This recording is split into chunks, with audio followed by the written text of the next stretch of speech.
Let's take a look at Mrs. Clinton's campaign. She notched a win that was much larger than many of the polls and pundits predicted. Bryan Llenas joins us now live here in our New York City newsroom to break all that down. You know, Bryan, just recently as yesterday, one poll had them only 2 points apart. Instead, she won by 15.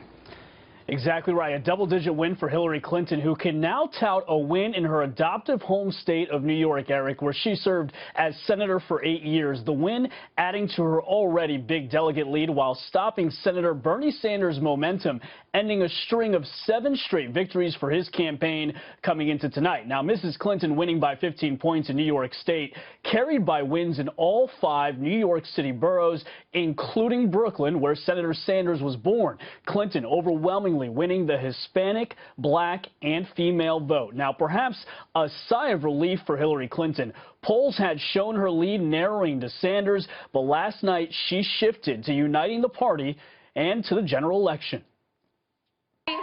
Today, you proved once again there's no place like home. And to all the people who supported Senator Sanders, I believe there is much more that unites us than divides us. The math now is overwhelmingly in favor of Clinton becoming the Democratic nominee. With tonight's victory, Clinton picks up at least 135 of New York's 247 delegates, meaning Clinton's lead over Sanders is now up to 275 total pledged delegates, and including superdelegates, it's even larger. Now, if Sanders wants to win the nomination, he'll have to win 71% of the remaining delegates and uncommitted superdelegates, a behemoth task. Now, still, despite the loss, the Sanders campaign says neither campaign will get the needed number of delegates to claim the nomination before the convention. Sanders' campaign manager says they will continue to fight for the nomination to the convention even after June 7th, when all but Washington, D.C. have had their primaries, even if Clinton is leading in pledged delegates and the popular vote. Listen to this press conference phone call that Sanders held earlier this evening. A very, very long way. We started off 60, 65 points behind in the polls.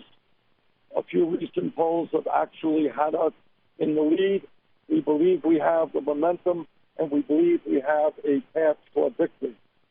Sanders also blasting New York's voting process for not allowing nearly 3 million registered independent voters to vote in the primary, and for chaos in polling places. New York City announcing it will audit its board of elections after more than 125,000 voter names in Brooklyn were inexplicably removed from voting rolls and not allowed to vote. And Sanders is now back in Vermont and is taking tomorrow off. Eric? All right, Bryan, thanks so much on the latest.